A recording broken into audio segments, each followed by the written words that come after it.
Quería comenzar hablando primero de la corrosión. Bueno, la corrosión, yo creo que en muchas exposiciones anteriores se ha hablado ya del problema y los impactos económicos que representa. Yo voy a confirmar nuevamente un poco estos números, ¿no? Aproximadamente a nivel mundial, la corrosión representa 2.2 trillones de dólares anuales. Es un tema de costo, pero no solamente es un tema de costo, sino también es un tema, creo que, de sustentabilidad, ¿no? Porque tiene otros impactos, como el agotamiento de recursos naturales, ¿no? Porque cuando perdemos piezas por corrosión, tenemos que reemplazarlas, ¿no? Reemplazarlas por nuevas estructuras, lo que involucra, pues, consumo de nuevos materiales, ¿no? Y otra situación, otra implicancia que tiene también la corrosión son las situaciones de riesgo que pueden ocurrir. Hablando en estructuras de concreto armado, por ejemplo, pueden ocurrir situaciones catastróficas, ¿no? Porque la corrosión que ocurre a veces interiormente y a veces no la vemos, no la percibimos, nos damos cuenta realmente cuando algo realmente ya ha sucedido algún accidente o un colapso, digamos, trágico, ¿no? Entonces hay un tema no solamente de costos, sino también de sustentabilidad y de riesgos, ¿no? Cuando hablamos de las estructuras de concreto armado y hablamos de la duración de ellas, tenemos que tener en cuenta dos conceptos. Uno de ellos es la funcionabilidad del concreto armado, ¿no? ¿Por qué es que se usa el concreto armado? ¿No? Por su integridad estructural y su capacidad para resistir cargas, ¿no? Es esta combinación, este material compuesto que finalmente llega a ser el concreto armado, ¿no? Donde hay concreto y hay acero, pues es ampliamente usado por estas características. Cuando hablamos de durabilidad de estas estructuras de concreto armado, tenemos que ver que en el tiempo esto puede cambiar, podría cambiar si no se, digamos, se dan las condiciones adecuadas para que esto se mantenga. Porque pueden haber en el tiempo cambios en la microestructura y de las propiedades químicas, tanto del hormigón y del acero, y por lo tanto, en un corto tiempo podrían darnos problemas de funcionabilidad, ¿no? Que podrían afectar, por lo tanto, también el punto anterior que tiene que ver con la capacidad de resistir estas cargas, ¿no? Entonces, hablando del concreto y entrando ya en la corrosión, porque cuando hablamos de la corrosión del acero dentro del concreto, tenemos que tener en cuenta que es un ambiente muy, muy específico y muy particular, ¿no? No estamos hablando de un acero que se corroe expuesto al aire libre o al medio ambiente, ni tampoco de una estructura de acero enterrado que está sumergida en agua. Estamos hablando básicamente de concreto, ¿no? Entonces, hay unas características que hay que tener en cuenta que podrían afectar.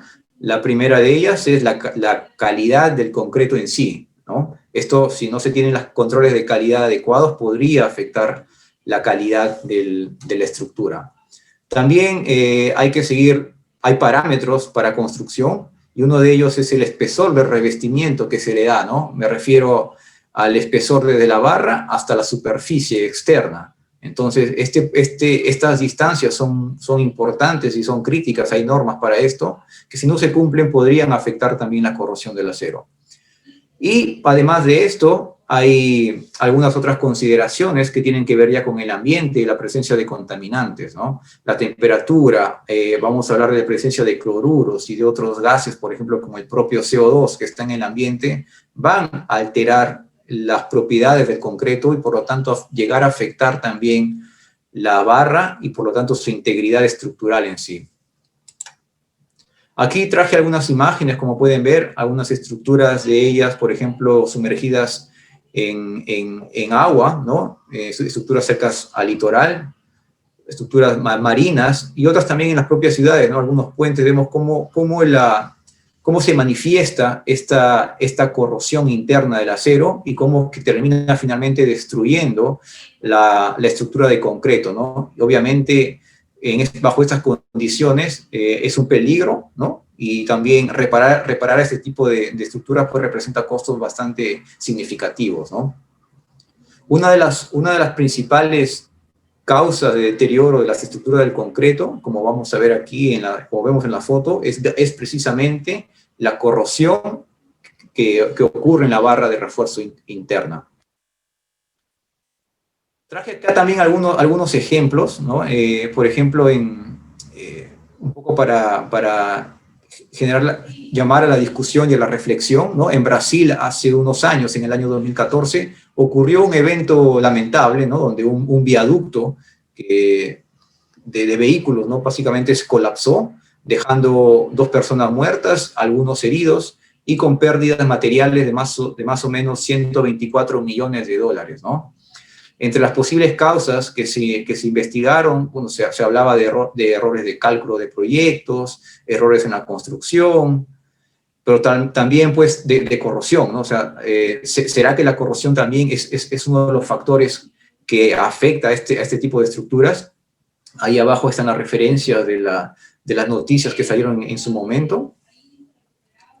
Y quería comentar un otro caso que se dio recientemente en Perú. Yo tuve que actualicé esta presentación en esta semana porque hace 5 días aquí en Perú también un muelle en la región de Piura, muy cerca de Ecuador, en el norte de Perú, colapsó también. Colapsó en la madrugada, habían 3 personas que estaban en este muelle y estas personas, hasta la fecha, estas personas están desaparecidas, ¿no?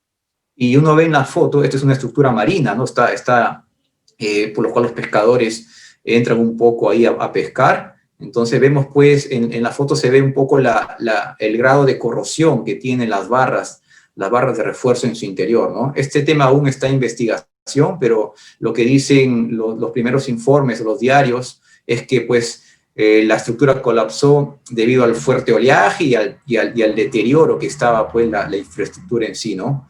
¿Cuántos años tenía de antigüedad esta construcción? Menos de 10 años, ¿no? Entonces, ¿qué alternativas, opciones hay para proteger a las barras de refuerzo en el concreto, ¿no? Cuando estamos bajo ambientes muy corrosivos, ¿no? Entonces, hay varias alternativas, en verdad. El código ASI, el código de construcción, tiene mapeados varias metodologías o alternativas. Una de ellas, por ejemplo, son recubrir el concreto con ciertos recubrimientos o impregnarlos con ciertos aditivos para mejorar su impermeabilidad. Otros son, por ejemplo, también tienen que ver con una aplicación directa de un recubrimiento sobre la barra. Y es de lo que vamos a hablar el día de hoy, que es aplicar un recubrimiento galvanizado sobre la barra de refuerzo. Existen otras alternativas también, como recubrimientos epóxicos, que también se suelen aplicar en algunas barras. Pero en este caso vamos a hablar del recubrimiento galvanizado, y que tiene una diferencia respecto a otros métodos, porque cuando hablamos de corrosión, el galvanizado va a proteger a la barra directamente, ¿no? Vamos a aplicar un recubrimiento sobre el acero en sí, mientras que los otros tipos de alternativas o recubrimientos para abordar la corrosión son indirectos, ¿no? Tratan un poco de mejorar el concreto, mejorar su impermeabilidad o poner algunos inhibidores en el concreto en sí, ¿no? Pero el galvanizado es una aplicación directa, es una protección directa sobre el acero. Entonces vamos a hablar rápidamente sobre algunos procesos que existen para poder aplicar un recubrimiento galvanizado sobre el acero, ¿sí? Creo que lo han visto ya en los primeros webinars, en los procesos anteriores. Solamente voy a comentarlo rápidamente. Uno de ellos es el proceso por batch o general, por inmersión en caliente, en la cual a través de cubas de preparación del acero y una cuba de galvanizado se va a hacer una inmersión de la pieza. En este caso serían las barras, ¿no? Hago una inmersión de las barras, el zinc está a 450 grados y bajo este proceso puedo obtener un revestimiento de zinc sobre la barra de refuerzo de más o menos 75 hasta 150 micras, incluso un poco más se podría tener, ¿no? Este es uno de los procesos más utilizados y que está también disponible, creo que aquí en Latinoamérica, en casi en todos los países existen este tipo de procesos, ¿no? Pero a raíz de que cada vez más en otros lugares existe una necesidad por recubrir las barras con una capa de zinc, voy a presentarles otro proceso que es el galvanizado continuo de barras de construcción, ¿sí? de las barras de refuerzo. Entonces ya son pocos los países, en verdad, en Estados Unidos, en China y en India, en India en este año inauguraron una nueva planta. Son pocas las plantas, pero ya existe un proceso en la cual a una barra corrugada, ¿no? se le aplica de manera continua un revestimiento. Bajo este proceso se puede obtener espesores de revestimiento de alrededor de 50 micras, ¿no? Un revestimiento de zinc. ¿Por qué es que usamos zinc para proteger al acero? Básicamente por las características que tiene el zinc, ¿no? Respecto al hierro. El zinc es un metal más anódico, menos noble, y por lo tanto va a proteger o se va a sacrificar cuando esté en contacto con el acero. Y otra característica también es que la velocidad del zinc, la velocidad de corrosión del zinc, va a ser de 50 a 50 veces menor que la del acero. Tiene una velocidad de corrosión mucho más lenta.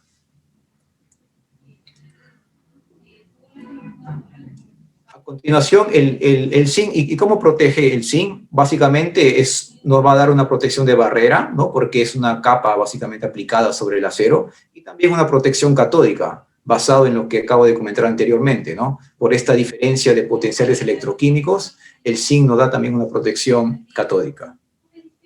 Adicionalmente a esto, el zinc, cuando hay ciertas discontinuidades, el zinc genera ciertos residuos, ¿no? Y que estos residuos propios de la corrosión del zinc generan un efecto de restauración o cicatrización en cualquier discontinuidad que pueda también existir en una pieza de acero, ¿no? Entrando un poco más en detalle ya de la barra en sí, de una barra galvanizada por inmersión en caliente en general, vemos que el tipo de recubrimiento que se aplica sobre la barra es bien característico, porque ocurre una reacción metalúrgica entre el zinc y el acero. Por lo tanto, el tipo de adherencia que existe entre el acero y la capa de galvanizado es bastante buena. Digamos, acá hay una referencia, bajo ensayos, digamos, de tracción superficial que se han hecho, la fuerza de adhesión del recubrimiento de galvanizado al acero es de alrededor de 3.600 psi. ¿Sí? Como comenté, es un tipo de adherencia metalúrgica. Comparado a diferencia, por ejemplo, de un recubrimiento tipo epóxico o mecánica, ¿no? Donde la adherencia es mecánica, ¿no? Y hay una fuerza de adhesión de 400 a 600 psi, ¿no? Porque básicamente depende mucho de la rugosidad del acero, y básicamente la adhesión es mecánica, ¿no? Otras características de la capa de recubrimiento galvanizado sobre el acero son las capas intermetálicas que se forman, ¿no? Estas capas intermetálicas que se forman al inicio, inmediatamente cuando el acero es sumergido en el zinc, tienen una dureza bastante buena y bastante alta, incluso superior al acero base, lo que le da la característica a una barra galvanizada de que no nos tengamos que preocupar, por ejemplo, por temas de manipulación. No requiere una manipulación especial. Y la resistencia a la abrasión que tiene la barra también es bastante buena. En temas, digamos, de obra, en temas de construcción, no nos vamos a tener que preocupar, por ejemplo, de tener cuidado de que se malogre el recubrimiento de zinc, porque en verdad su resistencia que puede requerir es igual a tener una barra sin galvanizar, ¿no? Hay un tema medio tabú, tal vez, que muchos tal vez tienen un poco de sospecha, y tiene que ver con la adherencia al concreto, ¿no? Yo creo que muchos tal vez tienen dudas, oye, pues, si yo galvanizo, ¿será que va a afectar la resistencia al concreto? Que es una característica, una condición muy importante, ¿no? de la barra que está embebida en el concreto. Lo primero que tendría que comentar aquí es que la adherencia al concreto depende principalmente de su geometría, de aquellas corrugas, de la altura, la profundidad, el espaciamiento que hay entre las corrugas. Eso es lo que le da la adherencia principalmente, ¿sí? Entonces, ese es el principal factor. Pero hay estudios en los cuales también se han hecho estudios comparativos de adherencia al concreto entre barras sin galvanizar, que ven aquí las barras en en la barra de color azul, y barras galvanizadas, que son las barras en color verde. Estos estudios concluyen de que una barra galvanizada tiene una adherencia al concreto tan buena o incluso superior que la propia barra de acero en negro, ¿sí? Entonces, estos ensayos son ensayos normados, son estudios, este es un estudio de la Universidad de California en los Estados Unidos, en los cuales es un tema que ya se ha estudiado rigurosamente y por lo tanto ya se ha confirmado de que la adherencia al concreto de una barra galvanizada dentro del concreto pues es bastante buena o incluso superior. Acá hay un estudio incluso considerando los meses de curado. Se observa que a medida de que los meses pasan, ¿no? de que el curado va avanzando, esta adherencia al concreto incluso es superior, ¿no? que la misma barra en negro.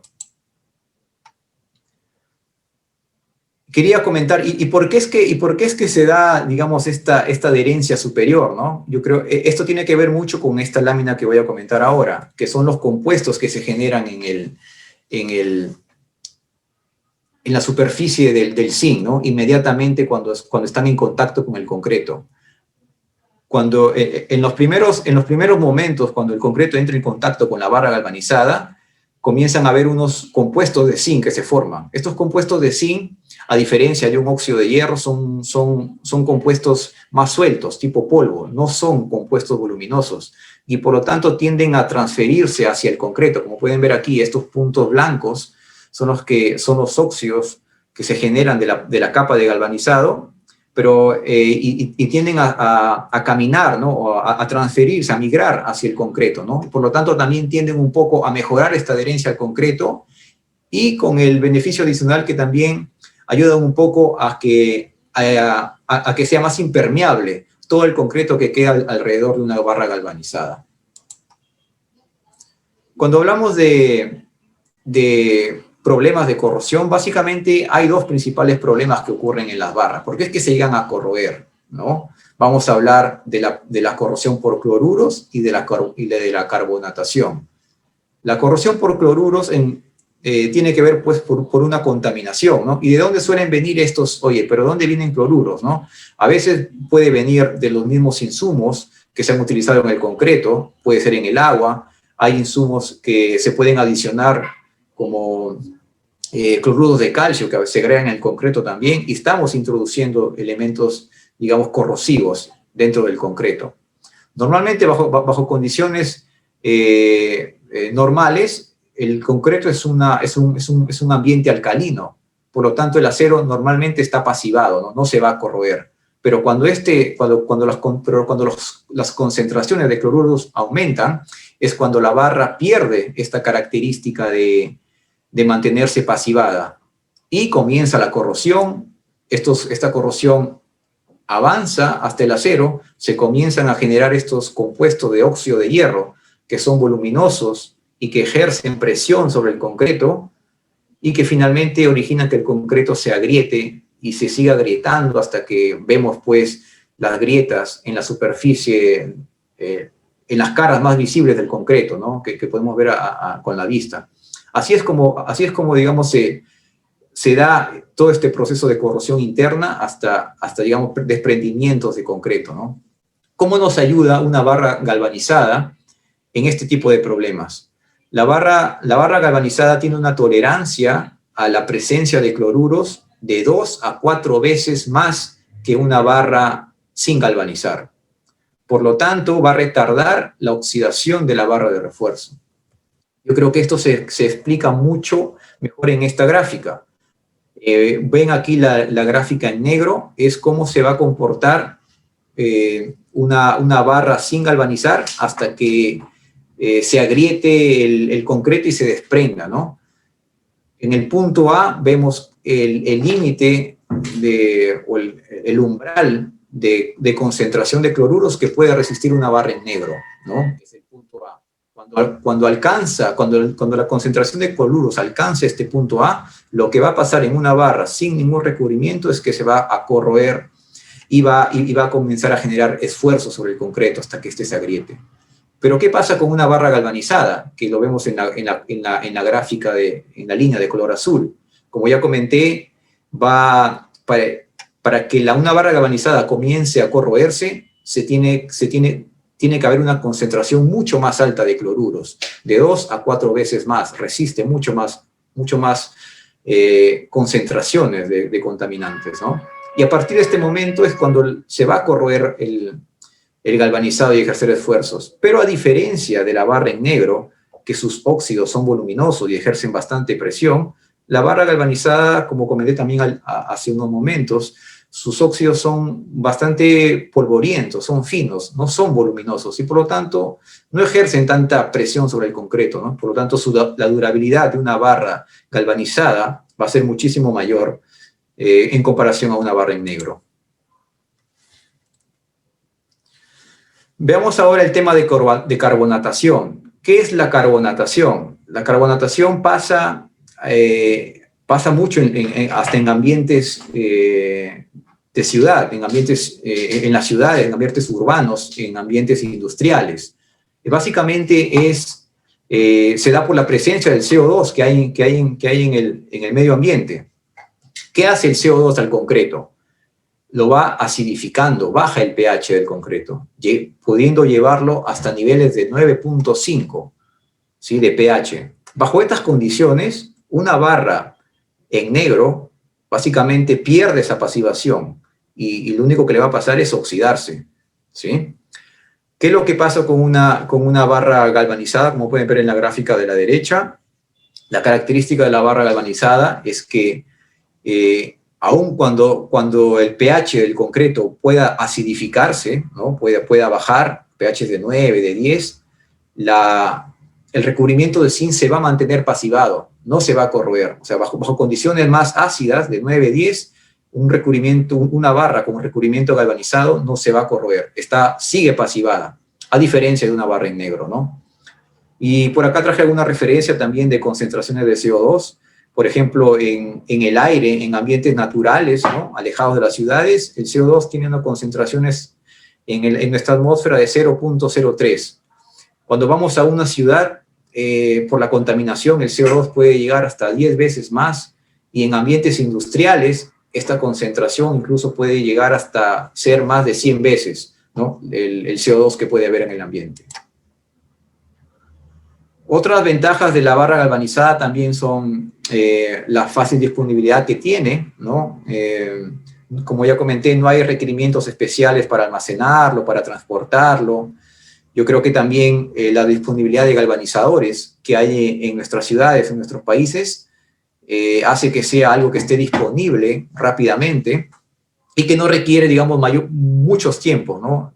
Si ustedes preguntan a un galvanizador, le van a decir que el proceso de galvanizado es casi inmediato, es rápido. Ustedes llevan las piezas, se galvaniza y no hay un tiempo de curado, no hay un tiempo de espera.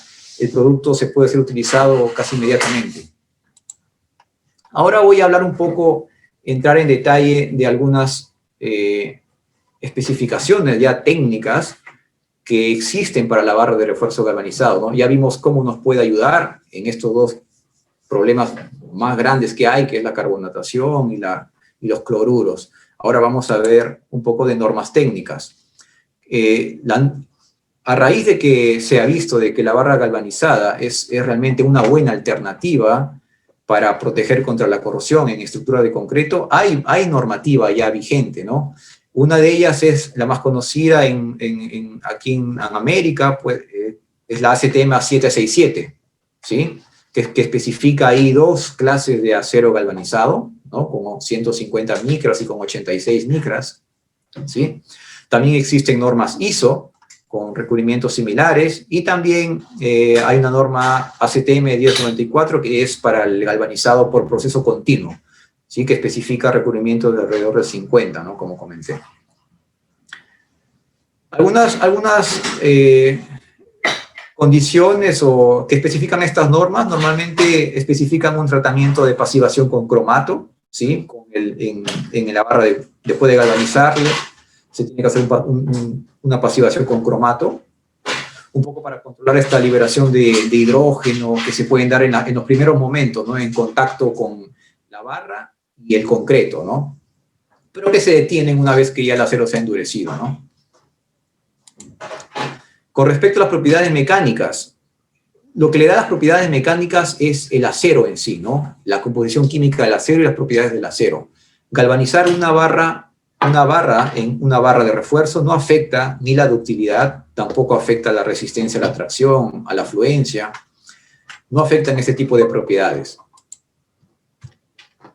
Algunas consideraciones que tenemos que tener en cuenta cuando usamos barras galvanizadas, sí son la selección de materiales, ¿no?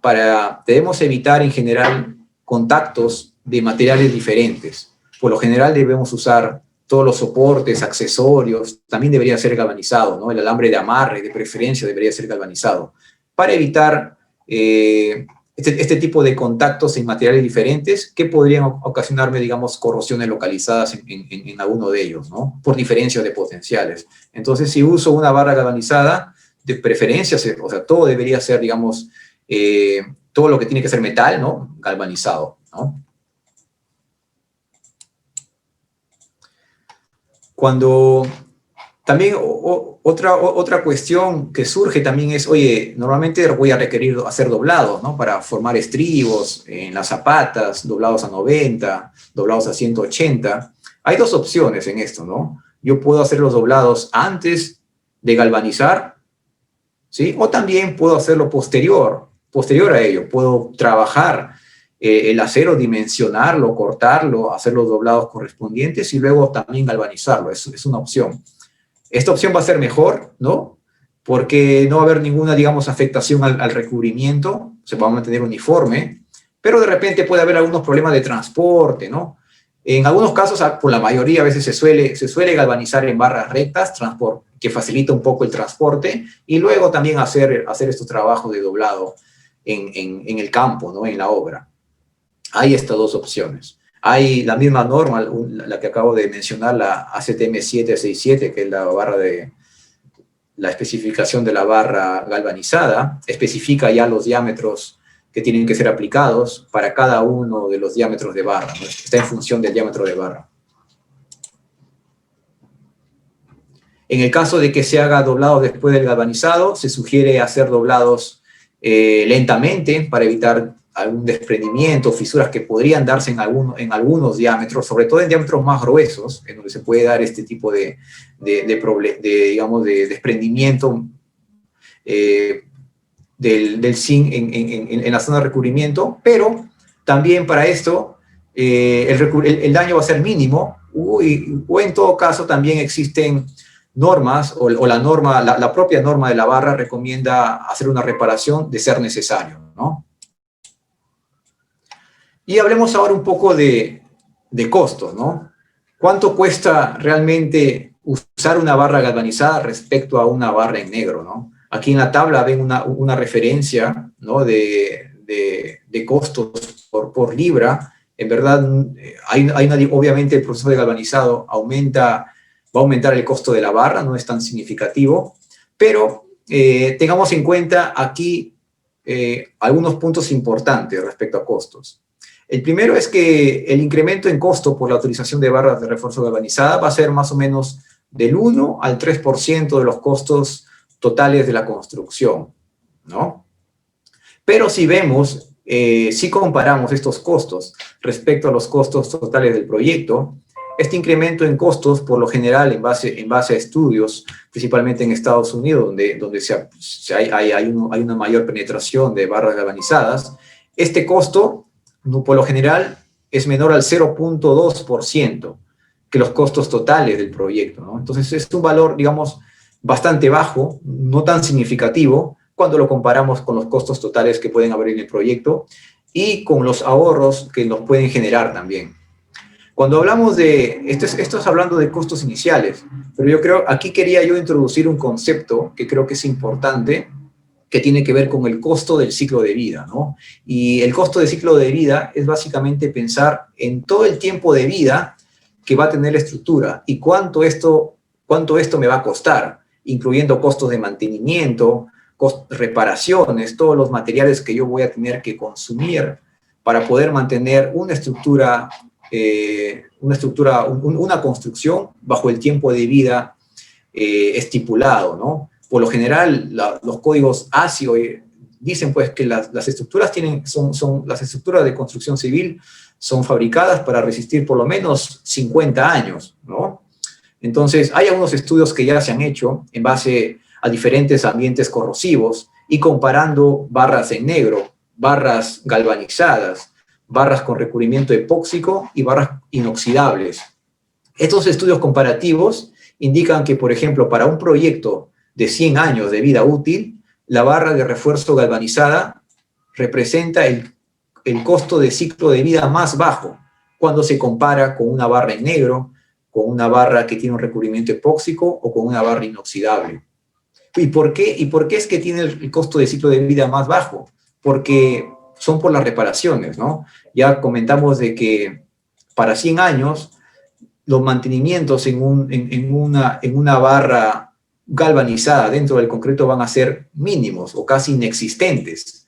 Por lo general, el costo inicial del proyecto va a ser el costo total de todo el proyecto en toda su vida. A diferencia de otros, por ejemplo, si yo utilizo una barra en negro, obviamente voy a tener un costo inicial, pero también tengo que considerar todos los costos que yo voy a tener durante todo el tiempo de vida, sean 50 años, sean 100 años, voy a tener que hacer reparaciones. Entonces, el costo del ciclo de vida lo que hace es traer todos estos costos de todo este tiempo, del tiempo de servicio, y traerlos al presente, ¿no? Cuando se hace este estudio, refuerzo nuevamente la conclusión, ¿no? La barra galvanizada es la que representa el costo del ciclo de vida más bajo, ¿no?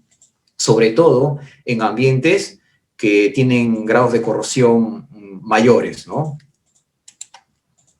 Y quería comentar dos ejemplos, ya un poco para ir cerrando y dar espacio a algunas preguntas.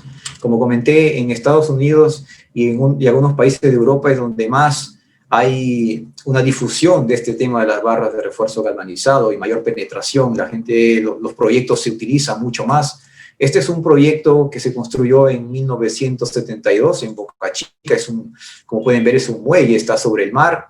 Una de las características de este muelle es que, ven ahí, no es tan alto, o sea, la separación del mar, ¿no? De la superficie del mar a la plataforma, ¿no? Del muelle no es tan elevada, y con los cambios de marea, la marea que sube y baja, pues contaminan, mojan las estructuras de concreto, ¿no?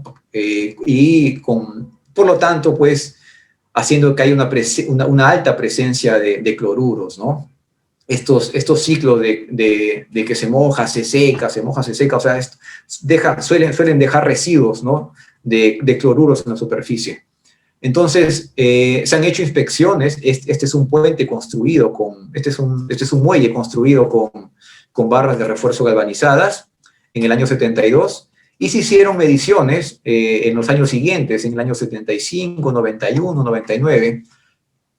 ¿Qué se concluye o qué se ha visto? ¿No? Se observa que estas barras galvanizadas, a pesar de haber pasado más de 40 años, todavía sigue manteniendo un recubrimiento de zinc bastante aceptable. Y otra de las conclusiones que también se llegó, o que se han hallado en estas inspecciones, es que el grado de cloruros encontrados en estas estructuras excede más o menos 3.2 veces los límites máximos indicados por el código ASI, ¿no? Del American Concrete Institute. Entonces, vemos pues aquí un caso digamos, de éxito, ¿no? Donde la barra galvanizada, a pesar de que han pasado más de 48 años aproximadamente, todavía tiene un buen recubrimiento y por lo tanto va a dar muchos años más de vida a esta estructura, ¿no?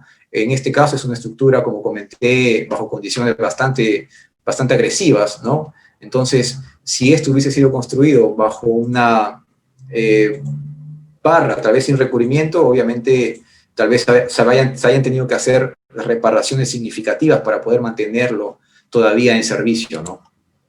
Y otra aplicación otro ejemplo que traje aquí, también es en Estados Unidos, también es un puente, es un viaducto en Pensilvania, donde también se utilizó barras galvanizadas para este viaducto. En este caso, no es una zona costera, pero es una zona sujeta a bastantes periodos de nieve, ¿no? Durante el año, ¿no? Y en Estados Unidos, cuando suelen haber periodos de nieve, pues las carreteras tienen que estar libres. Esta es una carretera de alto tránsito y por lo tanto se suelen utilizar sales, ¿no? Para poder eliminar la nieve que existe sobre ellas, ¿no? Es una práctica ya usada, usar sales, y estas sales pues tienen altos contenidos de cloruros. Entonces, se ha visto también igual, similar al caso anterior, el recubrimiento de zinc que se ha podido encontrar en las inspecciones, mantiene todavía un buen recubrimiento, y los especialistas dicen que este viaducto todavía da para algunos 20 o 30 años más en servicio, ¿no? Desde 1974 a la fecha, más o menos son 46 años que ya está en servicio este puente, ¿no? Y todavía seguirá algún tiempo más, ¿no? Los niveles de cloruros en este caso fueron bastante altos también, pero creo que la barra de refuerzo galvanizado es lo que realmente ha hecho la diferencia y que realmente se pueda todavía contar con una estructura en buen estado, ¿no? Y ya para concluir, me gustaría reforzar los puntos, ¿no? que comenté, que una barra de refuerzo galvanizada pues nos va a dar una protección contra la corrosión excepcional, y por lo tanto va a aumentar el tiempo de vida, el tiempo de servicio de todas nuestras estructuras de concreto, ¿no? Respecto a la adherencia, yo creo que he mostrado datos donde se muestra que la adherencia es tan buena, incluso superior de una barra en negro. Por lo tanto, no debería ser un tema tabú pensar que no va a haber una buena adherencia de una barra galvanizada dentro del concreto, ¿no? También, en temas de manipulación, en obras, no hay ninguna manipulación o cuidado especial. Es más, la barra galvanizada creo que tiene una ventaja adicional, ¿no? Pueden estar almacenadas, digamos, ahí en un almacén, o a veces dejan en ambientes externos, no se va a oxidar, a comparación lo que ocurre con una barra en negro, ¿no? En muchos proyectos a veces las barras se quedan algún tiempo expuestas a la intemperie, ¿no? Mientras se va construyendo, y la vemos que se oxidan, ¿no? En cierto grado. Y a veces algunos suelen aplicarles, no sé, soluciones o procedimientos de limpieza previo a instalarlas. En este caso no, una barra galvanizada no requiere ninguna manipulación ni almacenamiento especial, ¿no? Y finalmente, la disponibilidad que existe en nuestros mercados. En Ecuador creo que hay varias ciudades, en muchas ciudades existe la industria del galvanizado, y creo que existe pues esta disponibilidad para poder también aplicar esta alternativa. Yo creo que es un tema innovador también, no se usa mucho, no se ha llegado a difundir bien, creo que todavía estos conceptos o estos beneficios de la barra galvanizada. Entonces yo creo que oportunidades como estas charlas creo que pueden despertar la curiosidad, y que en el sector construcción realmente se opten por medidas alternativas como estas, que realmente pueden traer beneficios y ahorros en costos significativos.